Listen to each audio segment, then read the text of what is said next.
Bueno, estamos acá con dos diputadas, Patricia Bullrich y Laura Alonso, porque yo les he invitado a las dos a ver si me pueden aclarar un poco lo que a mí me sonó como la piedra en un lago, cuando Lilita Carrió denunció a Lorenzetti por tratos, digamos, non santos, yo quedé un poco como anonadado, porque digo, ¿cómo hago para apoyarlos a los dos?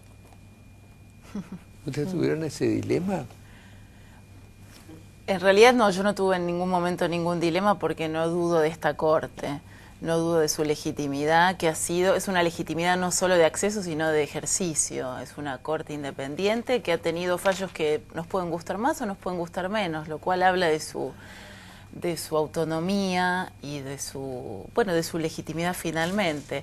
Pero yo le diría que muchos tomaron el discurso de la diputada en el recinto, pero el de la comisión el día anterior fue todavía más grave.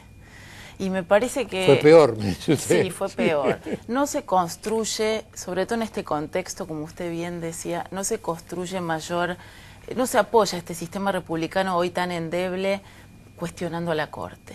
Sobre todo porque esa nota es una nota donde en realidad los camaristas y luego la Corte alertan sobre un punto particular, que es la paralización de la operación cotidiana de la justicia, y se reserva, como debe ser, su opinión sobre las cuestiones en debate y en tratamiento parlamentario que podían ser y van a ser justiciables. Antes de avanzar, ¿podemos ver el momento para que los televidentes puedan compartir este debate con más propiedad? El momento en que hablaba en el Congreso, Carrió.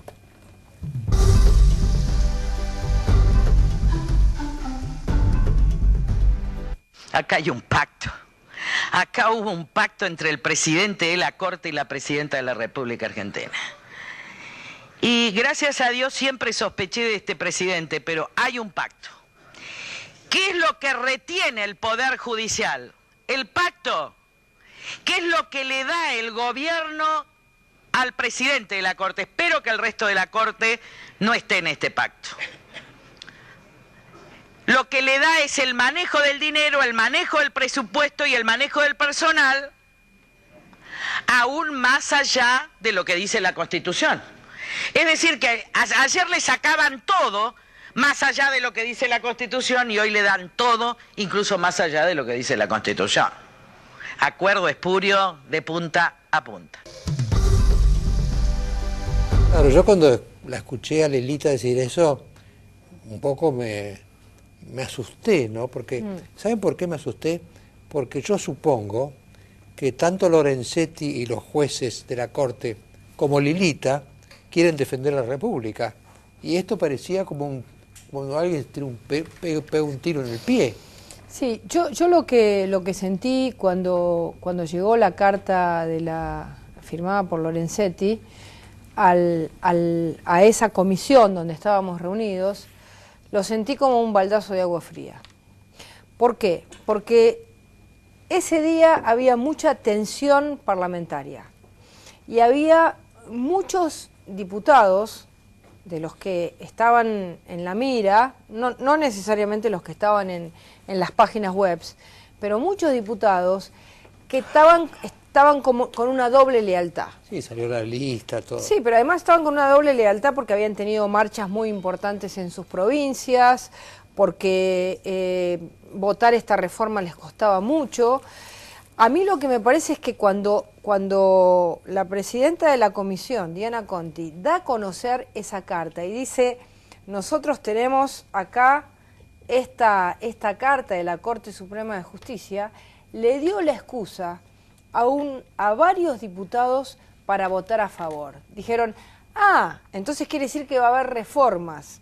Esa reforma era una reforma funcional y, digamos, muchos diputados que estaban ahí, que podían haber votado en contra o que estaban en una situación límite o que votar a favor sin esa carta les hubiera costado mucho, encontraron la razón para votar a favor. Entonces, yo no creo que haya un pacto, pero me parece que fue absolutamente inoportuna, fuera de lugar. El presidente de la Corte estuvo el día que se lanzó ese proyecto, con lo cual podía perfectamente antes de que se iniciase el trámite parlamentario, haberle pedido a la Presidenta de la Nación que eso no sucediese, que no le sacaran la parte del funcionamiento. Está bien que el presidente de la Corte y toda la Corte no se hayan metido en cuestiones de fondo porque van a tener que fallar, pero ojo que no vaya a pasar que ahora, por el solo hecho de haber mandado a la Corte, no los vayan a sacar, a decir que hubo una intromisión en el tratamiento de la ley y venga algún subrogante a terminar decidiendo la constitucionalidad. Bueno, en ese sentido, lo que está planteando Patricia es el uso gatopardista de la carta, porque también lo retrotraigo al momento, la tensión legislativa, la tensión periodística, la tensión en la calle, Mariano, inmediatamente se intentó interpretar. ¿Cómo se interpretaba esa carta? Era una carta en donde la Corte, los medios de comunicación inmediatamente dijeron, la Corte le pide al gobierno que advierta al gobierno sobre la reforma judicial. Inmediatamente se interpretó el todo, así que la Corte estaba advirtiendo que era una reforma inconstitucional, etcétera, etcétera. Entonces, la interpretación inmediata tomó una dimensión, una sobredimensión formidable. Y después terminó en la realidad siendo una excusa gatopardista para algunos legisladores que estaban puestos en la mira, 12 legisladores a través de campañas de ONG, con lo cual allí se creó un clima propicio para esto. Sí, pero la carta es muy clara. En ningún momento se habla de la constitucionalidad o no de los proyectos. Las dos cartas. Entonces me parece que también todos cuando leemos tenemos que, y sobre todo los que formamos opinión de alguna u otra forma, tenemos que ser más responsables en el uso de las palabras. Yo repito, nosotros creo que tenemos una Corte que no imaginábamos hace muchos años. Y me parece que tenemos que cuidar a la Corte porque hoy la Argentina está en un nivel de tensión, de tensión republicana que, como decíamos el otro día, está al borde de la suma del poder público. Está al borde del riesgo autoritario, con votos o sin votos, digamos. Ya estamos en un nivel muy complejo y sabemos todos que es el Poder Judicial el que puede establecer, y la sociedad, por supuesto, en las urnas, las que pueden establecer un límite a esta desatada locura por el poder concentrado que tiene la Presidenta. Está muy bien. Ahora, yo puedo discutir con Carrió la metodología. Podemos discutir con Carrió el acento, la afirmación de Carrió, pero no la intención de Carrió. En este punto, la Argentina y el sistema político argentino ha dado sobradas muestras a los ciudadanos de este apotegma. Piensa mal y acertarás. Estamos en la Argentina del Pacto de Olivos. Estamos en la Argentina de un partido político que en los 90 fue por la derecha, en los 2000 va por la izquierda, y nos han defraudado doblemente y se vienen proponiendo como la salvación para el próximo periodo. Yo sé que es global lo que estoy planteando, pero la gente estaba en la calle demandando ejemplaridad hasta en la mínima conducta. Pablo, no estamos en la Argentina del Pacto de Olivos porque en el Pacto de Olivos negociaron dos partidos políticos y dos líderes políticos, un expresidente y un presidente en ejercicio. Hoy estamos en la Argentina de Cristina. Dos personas. Pero sostenidas orgánicamente por sus respectivos partidos políticos. El retroceso institucional, si comparamos lo que sucede hoy en la Argentina con lo que sucedió en el año 93, hace 20 años, es profundísimo. Porque hoy los demás partidos, la oposición, la ciudadanía, mira perpleja lo que la señora decide. No sabemos ni en qué momento ni con quién lo consulta, porque son todas esas decisiones que bajan y se imponen, y parece que son palabras santas porque se utiliza en su unitarismo político y fiscal el látigo. Entonces, látigo con la chequera sobre los gobernadores y a través de eso sobre los legisladores, y látigo para disciplinar. Sí, Laura, perdón, látigo sobre la chequera, es una frase de la Sota de hoy. No, es una frase que pero aprovecho, pero aprovecho látigo para sobre decir... la chequera es esto, porque... A ver, digamos, Lorenzetti, que lo queremos cuidar nuestra Corte Suprema de Justicia, ¿no? Coincido. Saquemos los nombres. Queremos cuidar nuestra Corte Suprema de Justicia. Bueno, también queremos que nuestra Corte Suprema de Justicia no se entrometa en el medio de un proceso legislativo para defender solamente la caja. Así es. Eso no lo queremos. ¿Por qué? Porque si la Corte Suprema de Justicia no comenzó esto antes del tratamiento legislativo, debería de haber esperado hasta el final y hacer una acordada y decir Esto sigue en la Corte Suprema de Justicia. Tiene todo el poder para hacerlo.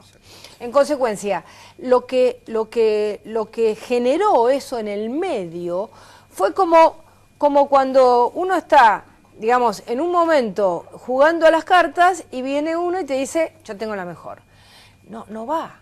Eso no estuvo bien. Eso no quiere decir que hablemos mal de la Corte, que digamos que la Corte tiene un pacto, no, pero no estuvo bien, fue inoportuno, fue en un momento incorrecto, fue en el medio de una situación de mucha discusión legislativa donde estábamos. Yo creo que ellos tuvieron 130 votos con el voto del presidente, votó Julián Domínguez. Tuvieron 130 votos con el voto del presidente, podían haber tenido 128 votos y entonces no hubiéramos estado discutiendo nada. A mí me quedó esa sensación y yo conozco bien de esto porque conozco exactamente cómo, digamos, porque hago un seguimiento, porque creo que es muy importante ese trabajo parlamentario de saber cómo va a votar cada uno y cómo le influye en cada circunstancia histórica y cómo le impacta haber votado una reforma de este tipo. Vamos a ir a un corte de unos segundos y después seguimos.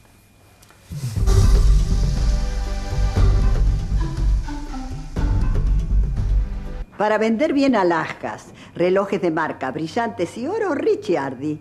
La mejor cotización al instante. Llame ahora al 0810-122-3232. Paga en brillantes hasta $18.000 el quilate. Ricciardi está en Avenida Alvear, 1572, Recoleta. Definitivamente Ricciardi es de mi confianza. Calpaquián. Alfombras desde 1922.